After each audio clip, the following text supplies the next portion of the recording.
Basic Principles in Pianoforte Playing by the renowned pianist Josef Lhevinne. And importantly, we're looking at the 1972 republication. It includes this wonderful foreword by his wife, Rosina Lhevinne, also an incredible pianist and teacher. It's not just some dusty old book, is it? No, it's packed with wisdom that feels, timeless. Absolutely. So for this first deep dive, we're zoning in just on that introduction, Rosina Lhevinne's foreword. Our mission really is to show you why her insights are still so valuable, whether you play piano, teach it, or just love music as an art form. We think getting a taste of this intro will definitely pique your interest for the chapters to come. It's less about, say, finger exercises and more the philosophy behind it all.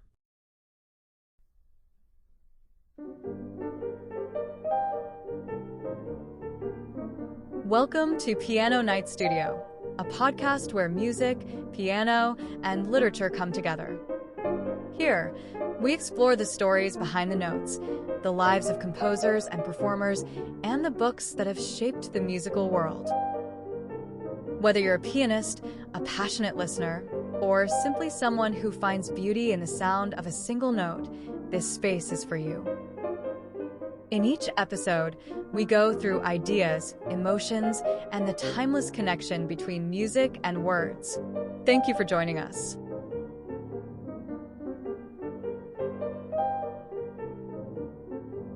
Rosina Lhevinne, she gets right to it.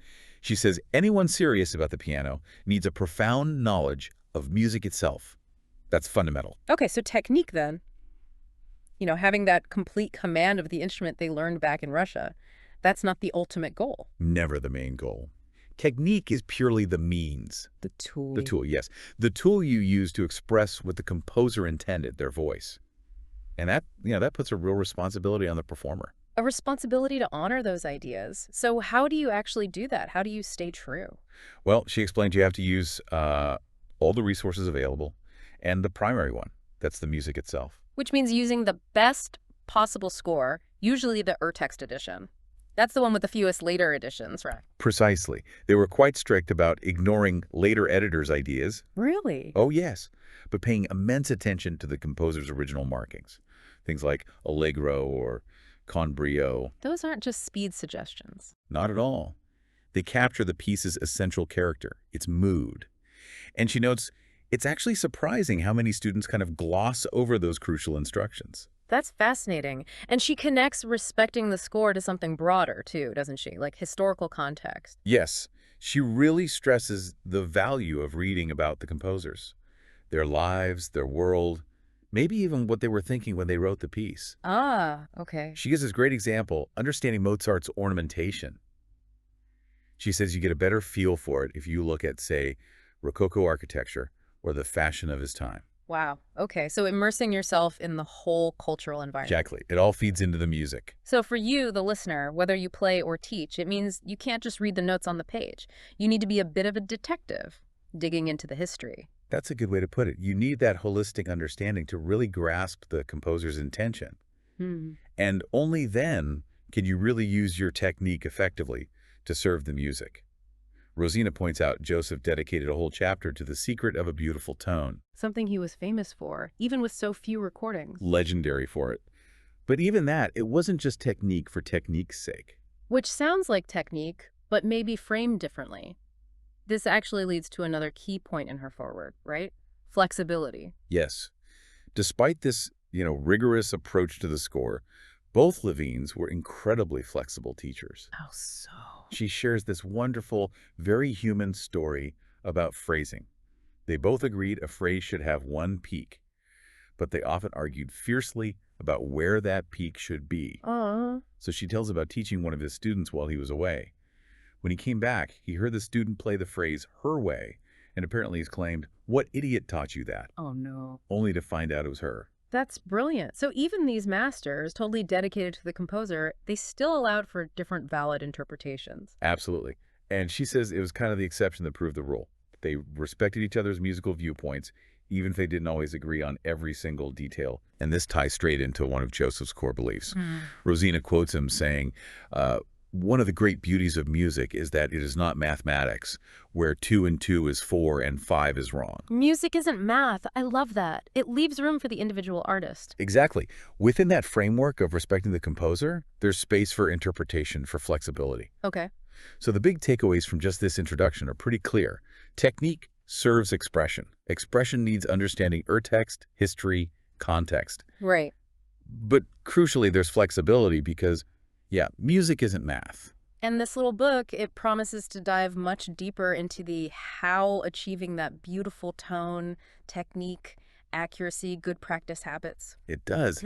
And, think about how these broader principles linking history, valuing original sources, embracing flexibility, how that could enhance your approach to learning, or just appreciating any art form, really, not just piano. That's a great point. It really broadens the perspective. Well, this is just scratching the surface, the very beginning of our look into this classic text.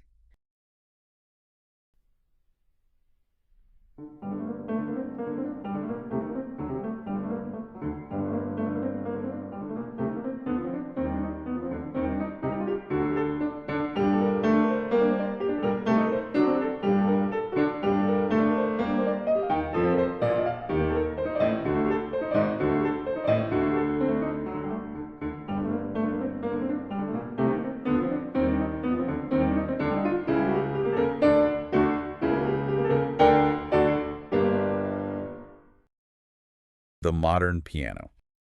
Exactly. And it really dives into some fundamental principles, starting, well, with the piano itself, but then moving pretty quickly into what the author considers essential musicianship. Yeah, I liked how it starts right at the beginning, looking at the origins. It traces the piano back from things like the harpsichord, where you pluck the strings, kind of like a big zither, as you said. But limited expression, right? That was the issue. Totally limited. Yeah. Which leads us to Bartolomeo Cristofori, back in the early 1700s. His big idea wasn't plucking. It was hammers. Hammer striking the wires. Yes, and that was the revolutionary part. Which is why he called it the forte piano. Because, well, loud and soft, forte piano. But the book makes a crucial point here. It wasn't just about volume levels changing. Ah, okay. What else? It was about getting different qualities of sound. And that quality depends entirely on your touch. So how you press the key changes the actual sound character, not just how loud it is. Precisely. And mastering that touch is presented as like a core challenge. The book mentions Rubinstein calling the pedal the soul of the piano. I've heard that. But then immediately adds that even the best pedaling means nothing if your basic touch isn't right. Touch comes first. Okay, so touch is fundamental, tied to the instrument's mechanics. But the chapter argues that even before that, you need solid musicianship, like really solid. Oh, absolutely. It's stressed very strongly. The author insists there are things in early lessons you cannot skip them. Doing so causes massive problems later. It calls bad early instruction maybe the biggest waste in music teaching. Yeah, and it gives that example of Russia, where apparently beginner teachers are highly valued, not seen as less important. Unlike perhaps other places where beginners might get, quote, ridiculously bad teachers. A bit harsh, maybe, but the point is clear. And the number one thing, the absolute non-negotiable, according to this source, Let me guess. reading music. Complete knowledge of notation, drilled in from day one. Meaning you need to instantly know a note's value, its name, its place on the staff. No easing into it. Full picture immediately. And a big warning sign of weak early training, indifference to rests. Ah, yeah, this part was fascinating. Rests aren't just pauses, they're as important as the notes. Music is painted upon a canvas of silence. That's the quote used. It's quite poetic, actually. It really is. And it mentions Mozart saying silence is the greatest effect. And people like the singer Chaliapin. Whose rests were supposedly as powerful as his singing? It's about dramatic effect. Rests build tension, prepare the ear. They shape the music. But the book also gets why students might rush them. It feels weird to just stop, right? It feels like you should be playing. But cutting a rest short ruins the composer's intention, even if you can't quite put your finger on why. The audience senses it. So the advice is practice hands alone. Really focus on the rests, or imagine a single-line instrument playing it. Master the small things. And speaking of seemingly small details, staccato. Turns out there are 3 kinds. Which apparently careless players often just gloss over. Exactly. So the shortest is a point, or a wedge. Play maybe a quarter of the note's value, very short detached. Then the regular dot. That's about half the value. Roughly half, yeah. Still detached, but less abrupt. And the last one, the dot dash, portamento staccato. Right. That's the longest staccato. You play about 3/4 of the value, so it's only slightly detached. More connected, but not fully legato. These are guidelines, of course, not exact math. Important distinctions, though. Okay, moving from notes and rests. Rhythm. Rhythm. Called the spirit in music, the most human thing. And hard to teach because you have to feel it. It's internal. It's not just about hitting the accents on time. The Schubert March example. Yeah, perfect accents but no life. Sounds like wooden soldiers. It needs that internal spring or snap. So rhythm has its own character, even if the tempo changes slightly, like a pendulum's even swing. That's the analogy used. So how do you get this feeling? Well, listen a lot. Go to concerts. Play duets with someone who has it. It's infectious, apparently. Or accompanying good singers or players. You absorb it. The main point is that just playing mechanically in time isn't enough.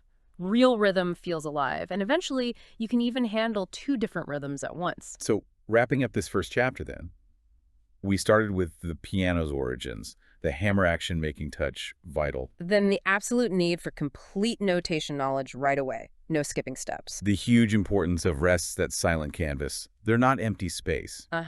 And the 3 different types of staccato touch, each with its own character. And finally, rhythm. Not just timekeeping, but that living, breathing spirit within the music that has to be felt. And understanding all these things, even the difference between a staccato dot and point, or, having the nerve to hold a rest fully, that's presented as just crucial for real artistic progress. It definitely gives you a lot to think about.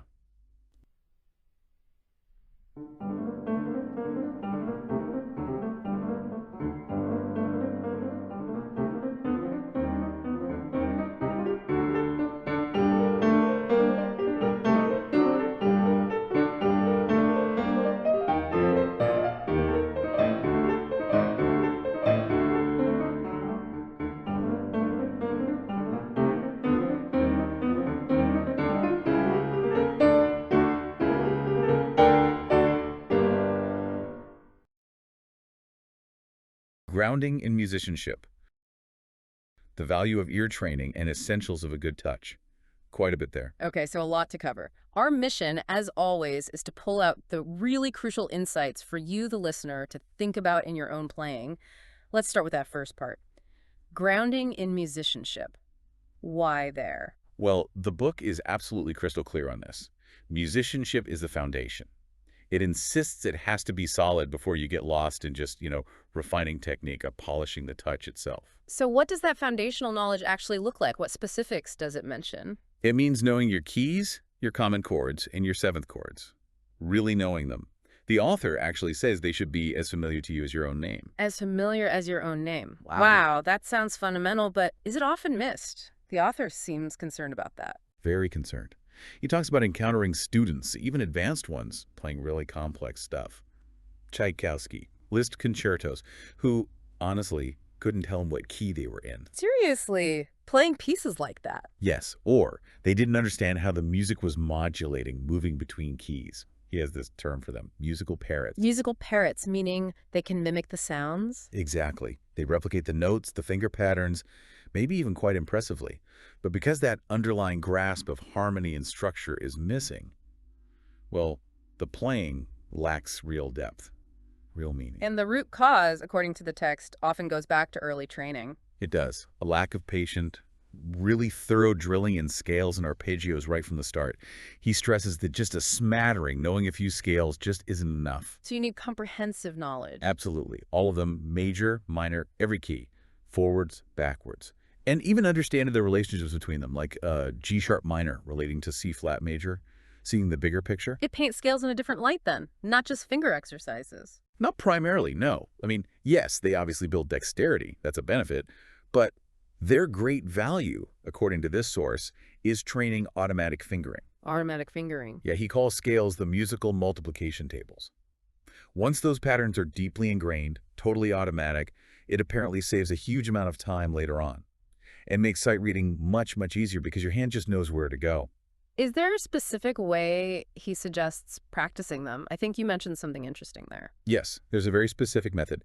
Instead of just playing, say, C major up and down from C, you practice starting the C major scale on each note of the C major scale. Oh, I see. So starting on D, then E. Exactly. So C to C, then D to D starting with the second finger, then E to E starting with the third finger, and so on, right through the scale. Then hands together doing the same. It really forces you to internalize the keys, geography, and fingering. That sounds intensive. It is. The advice is simple. You can basically never have too much scale practice. And studying harmony chord fingerings, arpeggios, fits right in here. Learn it early, he says, don't wait. It's a time saver. Okay, musicianship first. Scales is the groundwork. Then the book moves to ear training. Very great importance is the phrase used. It is. And he makes this really critical distinction. Yeah. Most students hear, but the finest students listen. Hear versus listen. What's the practical difference for the player? It's about actively developing what he calls oral harmony, being able to identify chords, common triads, seventh chords, just by hearing them. Well, the analogy used is like a student trying to read Virgil in Latin without actually knowing Latin. Right. You can say the words, maybe, but you don't understand the meaning. Precisely. You can play the notes, but if you don't hear the harmonic language, you can't truly interpret it. He often had to tell students, listen to what you're playing. So it's active conscious listening. What about absolute pitch? Does that come into it? He touches on it, says it's not essential. Mentions his own teacher, Safanoff, didn't have it, while Rubinstein did. The author himself had it, but found it could even be a disadvantage with out-of-tune pianos. So interesting, but the real focus is developing that relative harmonic listening skill. Okay, that makes sense. Which brings us neatly to the third part, the essentials of a good touch. Another all-important subject, the book says. Yes, and acknowledges the vast amount written about it. It involves fingers, hand, wrist, arm, even the torso contributing. But the core principle presented here is about eliminating non-essentials, achieving artistic results with the simplest means. A kind of efficiency principle. And technically, how does he advise achieving that? For finger action, the primary instruction is to move the fingers only at the metacarpal joints. So where the fingers connect to the main body of the hand. Exactly, not focusing on bending the smaller joints further down the finger. He contrasts this sharply with an older method. What was that like? Holding the hand stiff, almost like a rock, and striking the keys by bending only those smaller joints. He calls it a little sledgehammer approach. Doesn't sound very musical. No. He says it produces a hard, non-musical tone, like pounding cobblestones. It lacks elasticity, richness. The modern way, moving from the bass knuckle, allows for, well, tone color. And the physical nature of the hand itself plays a role, too. Surprisingly, yes. A very bony hand might be great for velocity, for speed, but perhaps not ideal for tone production. And the Rubinstein example fits here. Perfectly. His famously glorious tone is partly attributed to his, well, rather fat, pudgy hands. Those thicker fingertip cushions, the book argues, allow for a wider range of touch variety. Ah, like the analogy used hitting a xylophone. Exactly. Hit it with a hard wooden rod, you get a harsh sound. Hit it with a soft, felt-covered mallet, you get a more musical, resonant tone. The fingertip cushions act like that felt. Interesting. So fleshy fingertips can be an advantage for tone. That's the idea. He even notes that some amateurs might stumble upon a lovely tone simply because they naturally use the right arm conditions and hit the key with that fleshy cushioned part of the finger rather than a bony impact without consciously knowing why it sounds better. So it's all about that singing bel canto tone. Well, that's crucial, but he does say a brilliant, sometimes even brittle touch is needed too, for certain effects, for brilliancy. But maybe the most crucial principle, the one really hammered home, is striking key bottom. Key bottom, just pushing the key all the way down, seems obvious. Does seem obvious, but he insists many students don't do it consistently. They skim the surface, only depressing the key partway. And the result is? He calls it white or colorless playing. Hesitant, lacking confidence, and ultimately sounding amateurish. It's apparently a very common fault you might not even notice in yourself. So how would you, the listener, check for that?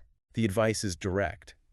Analyze your own playing in practice. Really listen, feel it. Are you getting right down to the key bed on every note? He warns that sliding even one note in 10 can just taint the whole performance with that amateur quality. The recommendation is stark. Go back to slow scales, simple pieces, and focus purely on achieving that full key depression every single time. Nail that down. He also adds a point about students sliding notes within chords too, losing the full sound. Another thing to listen for. Are you playing all the notes in your chords fully? Wow. Okay, that's a lot of practical detail from just one chapter. We've got the absolute necessity of musicianship keys, chords, scales as those multiplication tables, then the critical difference between just hearing and actively listening for harmony. And finally, touch moving from the right joint, the role of the fingertip cushion, and that fundamental need to hit key bottom consistently. Simple ideas on the surface, perhaps, but mastering them, making them consistent. That's the challenge laid out here. It really requires focused self-awareness during practice. It definitely makes you reconsider the very physical act of playing.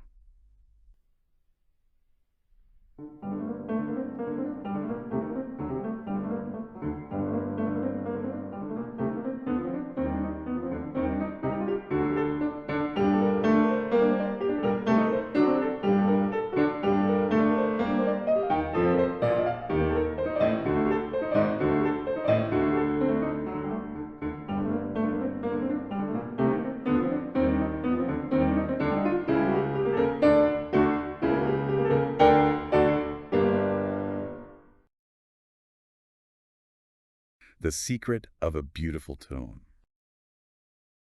He starts by connecting back to our last discussion on individuality, saying the first step is actually having a mental picture, a concept of what a beautiful tone is. Right. And he notes some people just have that natural sensitivity, that ear for it. Yeah. But crucially, even if you don't, he says you can develop it by really listening closely to great pianists. Okay, so listen first, but that's only half of it. Exactly. That mental concept is vital, but then you need the technical qualifications to actually produce the sound you're imagining. Okay. So knowing isn't enough, you have to be able to do it. Precisely.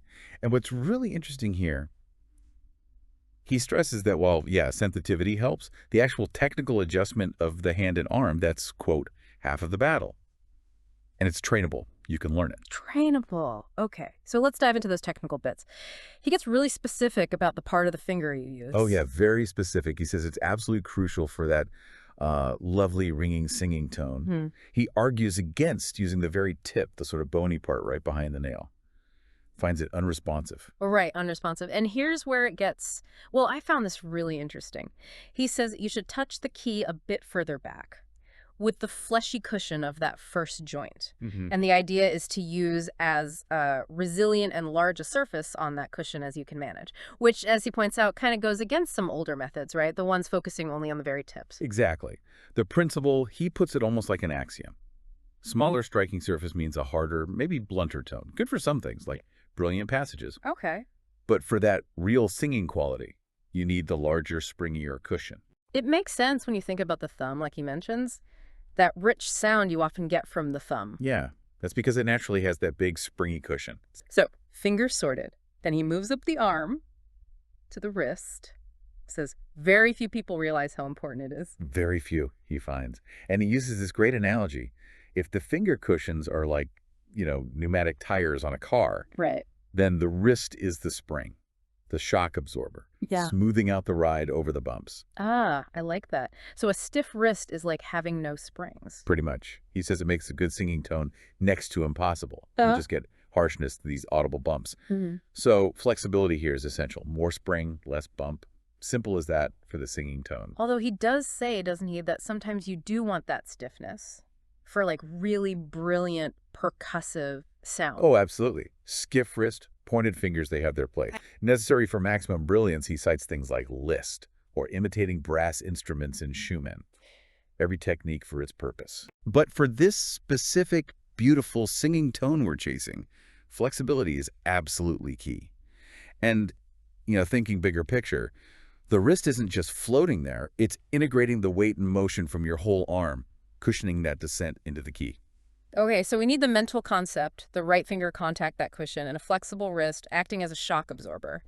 How does he say to actually, do this, put it together? Well, he outlines a technique. Needs daily practice, he says, even just with scales. You basically poise your hand maybe a couple of inches above the keys, relaxed, fingers naturally curved, not droopy. Okay. Then you let the hand fall, just a little lead with that first joint of the finger, keeping the wrist very loose, very flexible. The whole idea is that the weight of your hand and arm carries the key down. And what should it feel like? This is crucial, right? Totally crucial. He says there should be no sensation of hitting or a blow or a bump. None. It should feel like you're sort of grasping the key. Grasping. not striking. Exactly. Not striking, not hitting. He contrasts it, with thumping a typewriter or slapping a table. Think about ringing resonant wires with felt hammers, not percussion. Okay. The motion should be smooth, continuous, a downward swing on the wing, as he puts it. Often the wrist sinks down below the keyboard level as the key goes down. No stopping partway.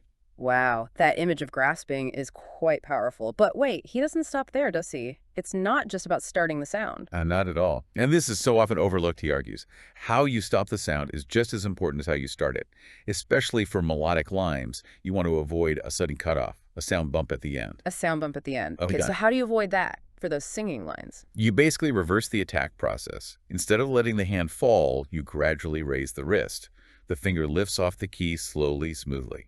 Like an airplane taking off is the image he uses. Airplane taking off, okay. This lets the key come up gradually so the damper touches the string gently. Mastering this smooth release, he says, it sounds simple, but it's a vital principle. That really makes you think.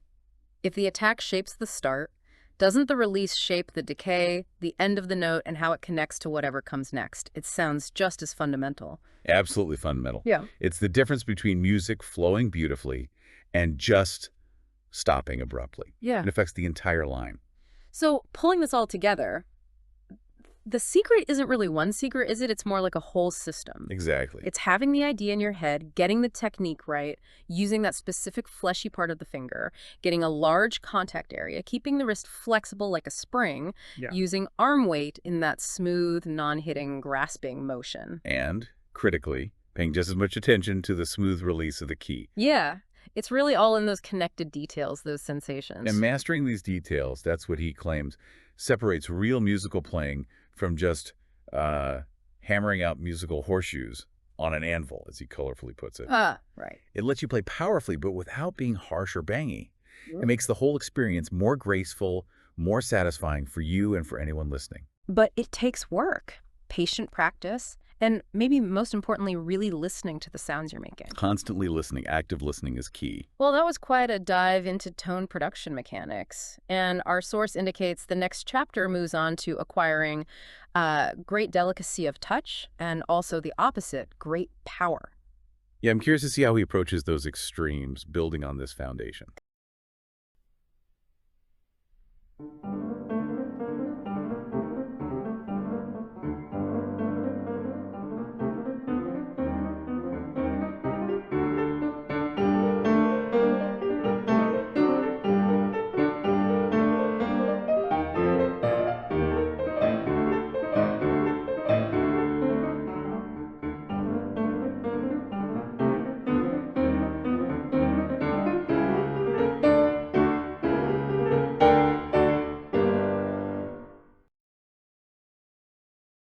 Acquiring delicacy and power. How does the source define that? It sounds, well, delicate. It does. It calls it an exquisite quality. And it uses this lovely comparison to fine, cleany lace. Floony lace. Yeah, meaning it's light, it's fine, it's regular, but, and this is important, it's not weak. There's no weakness in it. Interesting. So how do you achieve that technically? Is it just about playing softly? Well, not just. The technical side actually starts with something more. Mental, almost. It talks about feeling your upper arm and forearm are essentially floating in the air. Fluting, like physically lifting them high. No, not necessarily high. It's more a feeling, mental attitude. The text is really clear. Delicacy is inconceivable with a heavy arm. You have to avoid all tension, sort of hold the arm over the keys without any stiffness at all. So it's a state of mind that translates physically. Precisely. Wow. The author really emphasizes this link. They say players can actually think moods and conditions into his arm and fingers. That's how you convey emotion, apparently. Like Rubinstein, the text mentions. Exactly. Points to Rubinstein as someone who did this marvelously, communicating way beyond just the notes by embodying that feeling. Okay, fascinating. But you said it's not just about lightness. What else is involved in this delicacy? Right, completeness. That's the other big thing. The source insists that even when you're playing super softly, every single key has to go all the way down. Remember the lace comparison. No holes or worn places. Every note needs to sound fully just. delicately. Light pressure, full follow-through. Okay, what about the fingers? Any specific technique there? Yeah, the third principle mentioned is keeping your fingers right on the surface of the keys when you lift them. Don't pull them way up. Oh, that sounds tricky. It is. The text admits it's difficult and needs slow practice. But it helps keep things uniform and stops you accidentally hitting a note too hard. Got it. So the source kind of gives you checkpoints, like ask yourself, is my arm floating? Yes, and am I hitting key bottom on every note? And are my fingers staying on the surface? Those three things. Simple questions, but probably hard to actually nail down consistently. Definitely. And there's a quick note, too, about using the very tip of the finger for delicacy versus the fleshy ball for a fuller tone. And sometimes a little outward movement to the elbow goes with that floating arm feeling. Okay, that gives a good picture of delicacy. Let's switch to the other side. Power. How does the source tackle that? Is it just about playing loud? No, and that's a really key distinction the chapter makes. It's not about brute strength. It's about how you administer your strength, economically. Economically, how so? Well, it contrasts different playing styles. Some players sit really rigidly with an immovable torso, just using direct strokes or blows. Like hammering away? Sort of, yeah.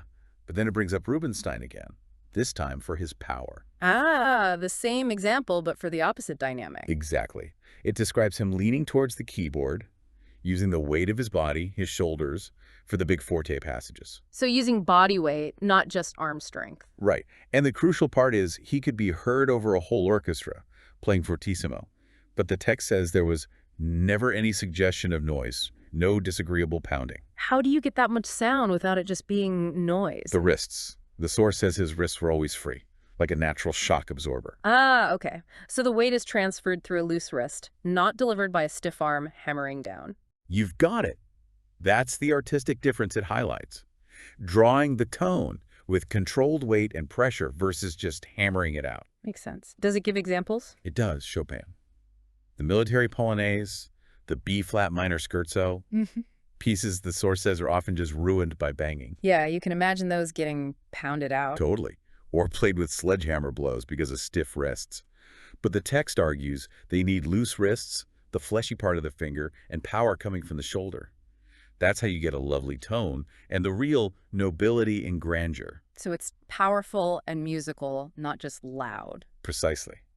It even throws in a bit of acoustic, saying sudden, brutal blows make less resonant sound than when you operate the hammers to let the strings really ring like a bell. Interesting point. Controlled power equals better tone. Now, you mentioned accuracy briefly. Yes, the chapter touches on it. It acknowledges that maybe people forgave Rubinstein some slips later in his career because his musical message was so powerful. The text says, in these days of keenest competition, inaccuracies are basically unpardonable. You just can't get away with it. But it doesn't dive deep into how to achieve accuracy here. No, it flags it, along with staccato, as vital topics needing their own space.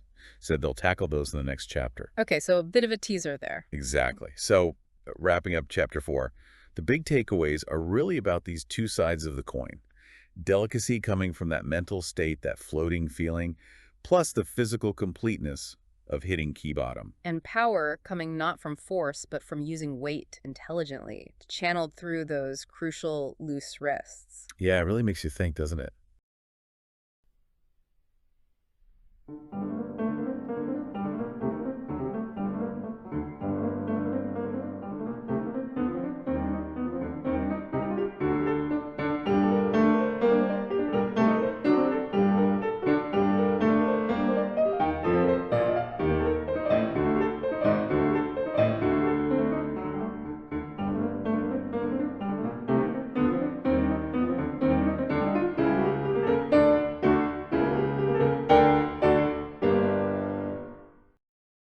Chapter 5. Right. Chapter 5, which is titled Accuracy in Playing, and it also digs into staccato and legato techniques.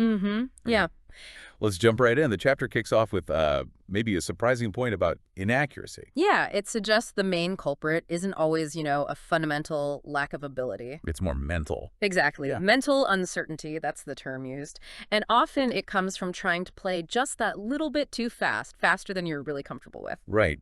That ambition is easy, but the chapter stresses it takes actual willpower to, well, pull back and play slowly. It does. Pushing speed too early just doesn't work. There's this example, I think it's the Chopin A minor chromatic etude, where a student plays it at a terrific rate, apparently. But the sound was just awful. Blurs, smears, no artistry. So the fix wasn't more practice at speed? No, quite the opposite. Practice very slowly, then gradually, carefully increase the tempo, but never to the point where things get muddy or confused. So the takeaway is there's no real limit to speed. As long as you're accurate. Accuracy is the absolute foundation. That's a good test for yourself, isn't it? Can you Yeah. play a fast piece at any speed?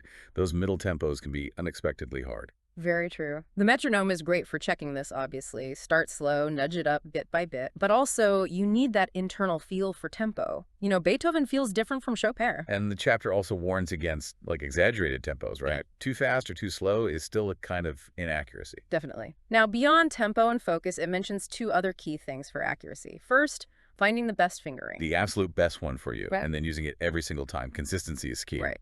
And alongside that, the best hand position, or hand slant, as it calls it. Often the simplest, easiest position is the right one. Just tweaking wrist height or the angle of the hand can sometimes solve a really tricky spot. Mm-hmm. It even mentions Rubinstein. Apparently, despite, maybe some slips later on fueled by passion, Yeah. he was really strict about accuracy with his pupils, no tolerance for wrong notes or messy playing. Interesting. And the chapter points a finger, doesn't it, at one particular source of errors? It does indeed, the left hand, often the neglected child in piano practice. But so crucial for the overall sound quality and character. Totally. Yeah. The analogy used is like an opera. You could have a star soprano and tenor, but if the contralto and bass are weak or off. The whole thing kind of falls apart. Yeah, I get that. So the advice is practice that left hand intensely. Really focus on it. Almost pretend the right hand is out of commission for a while. Build its independence. Makes sense. Yeah. Okay, let's shift gears a bit to touch. Staccato first. Right. Staccato. Often the problem is just noise, finger tapping noise. And the fix can be simple. Just raising the wrist slightly. It changes the angle, gives lightness, reduces the clatter. It mentions the Rubinstein staccato etude here. Yeah, good example. And there are different types of staccato, too. Yep. Light finger staccato, almost like wiping the keys. Okay. And then that more brilliant forearm staccato with a stiff wrist, like in that Chopin piece, Op. 32, number 2. But a key tip for any staccato. Your fingers need to look down, see the keys, feel them, not pointing up at the ceiling. Got it. Okay, now legato. The chapter says the word bound is maybe a bit misleading. Yeah, it's less about binding and more about the seamless transition between notes. Bad legato is when they either overlap too much or there are gaps. Becomes choppy or portamento. So good legato is more like floating. Floating is the word used, yes. And here's the really key insight.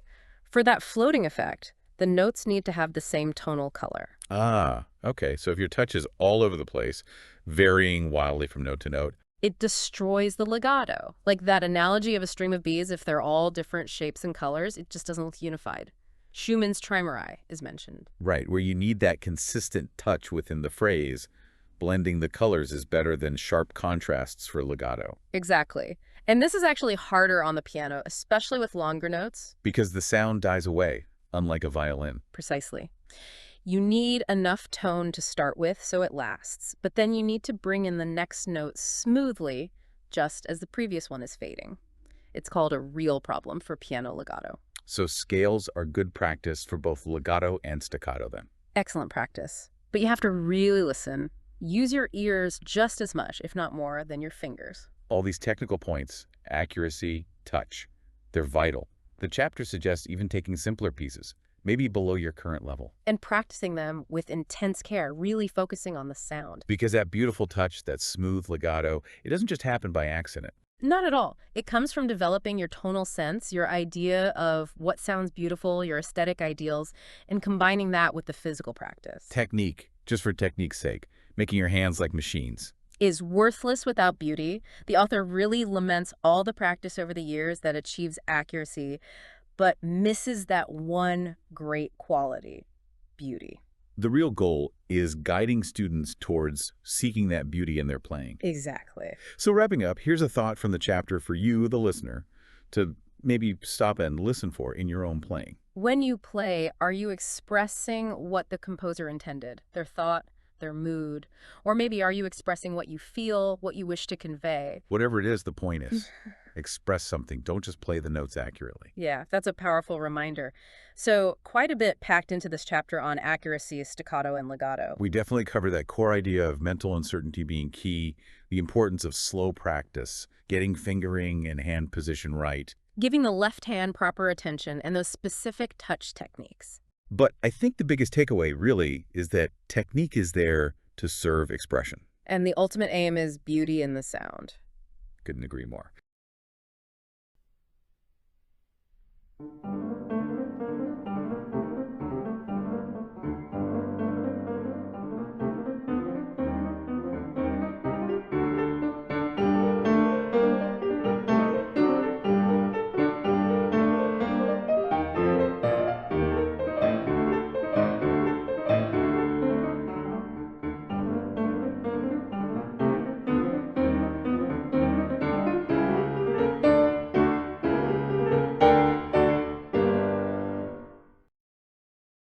This chapter, it really digs into some core ideas for, really building that piano mastery. It covers a lot: memorization, daily practice, velocity, even potential pitfalls. Right.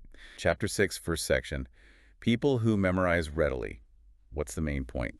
Well, it starts off with something kind of interesting: memorizing everything for a concert. That's actually relatively new. Oh, really? Yeah, back in Mozart's or Beethoven's time, playing from the score was totally normal. The author suggests it became popular partly to, avoid page turns messing with the vibe. Huh. And there's a warning here, isn't there, about relying too much on easy memory? Exactly. That quick recall, it can be unreliable. The book really hammers home that effortful memorization, the kind you really work at, creates a much stronger, more lasting impression. So how should you do it then? It's not just repeating notes. The author stresses memorizing phrase by phrase. You need to focus on the composer's actual thought, the idea behind the notes. Like understanding a poem, not just the letters. Precisely. And understanding harmony, how the chords fit together, is presented as crucial. It gives you structure for recall. Makes sense. So it's about depth, not just speed of recall. And this gets better with practice. Oh, yeah, absolutely. Mhm. Persistence, time, training, it all helps. The advice is clear. Better to memorize a few pieces really well than lots of pieces poorly. Yeah. Even the pros have to constantly refresh. Which brings us nicely to the next section, the daily practice. How does that fit in? Consistency is king, basically. Ah. Regular daily practice beats cramming every time. The book suggests 4 hours a day as a pretty good measure, but, and this is important, it warns against overdoing it. Too much practice can be as bad as too little. And there's a specific point for younger or less advanced students. Yes, definitely. Master technique early on. The author uses this strong image: there's no shortcut over the mountain of modern technique. For those students, it recommends maybe 2 hours a day just on technique to keep up. That's like the engine, right? The analogy they use. You Yeah. need it to get to the beautiful destination, the musical dreamland. Exactly, which means putting in the work, the scale miles, the arpeggio miles, and importantly, divide your time. Technique practice separate from piece practice. And the quality of practice matters. Hugely. Intense concentration is key. A focused half hour, way better than an hour just going through the motions. You shouldn't even feel tired if you're doing it right, mentally engaged. Okay, but how do you stop that daily practice from becoming, well, boring? Which leads to secure variety in practice. Right. Monotony breeds unintelligent practice. The book says you can practice scales, like hundreds of different ways. Also, Different rhythms, different speeds, different touches, maybe legato in one hand, staccato in the other. It's about using your brain, being inventive. and rhythm gets special attention too. It does. The author notes, maybe a bit controversially for the time, that American students might need to consciously develop rhythm more than others. It's seen as, like, the personality of the piece. So how do you improve rhythm? Playing duets helps. Listening actively to rhythmic music concerts, recordings, or accompanying singers or instrumentalists who have a strong sense of rhythm. The idea is that rhythm is alive, flexible, always there. Okay, technique, rhythm. What about speed? Acquiring velocity. The book's pretty realistic here. It says velocity has limits, physical and mental, different for everyone. And crucially, just being fast doesn't automatically make you musical. So there's no magic bullet. Not really, but the main principle is playing with a super loose floating hand.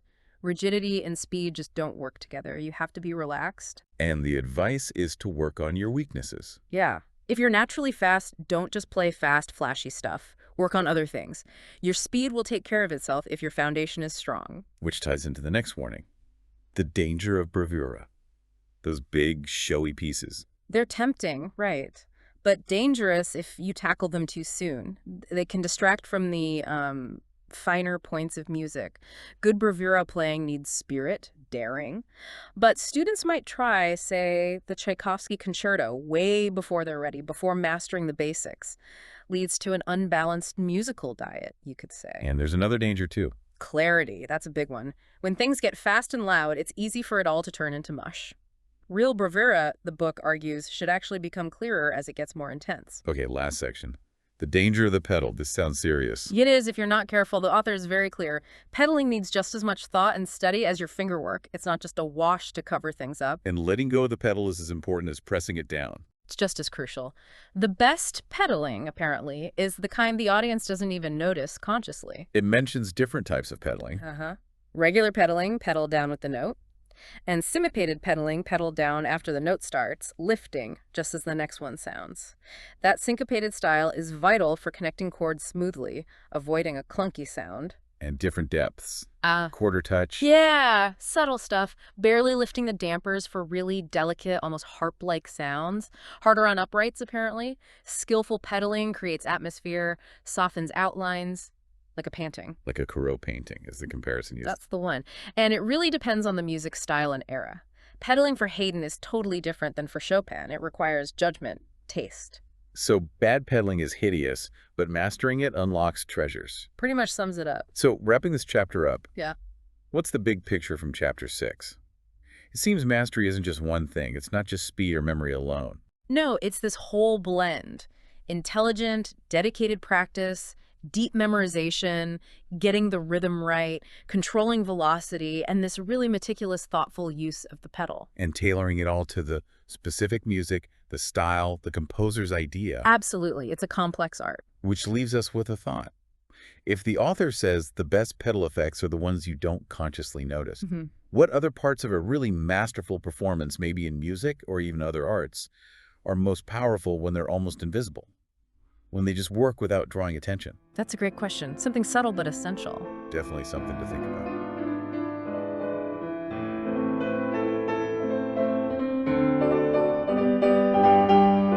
Thank you so much for listening. We hope this episode has given you meaningful insights and sparked your interest in the book we explored today. Just a reminder, this is only a brief summary and not a substitute for the full reading experience. We encourage you to read the original book to truly appreciate its depth. If you found this content helpful, don't forget to subscribe and turn on the notification bell so you won't miss future episodes. And if you'd like to support our channel, feel free to share this video with friends. Every share helps our community grow.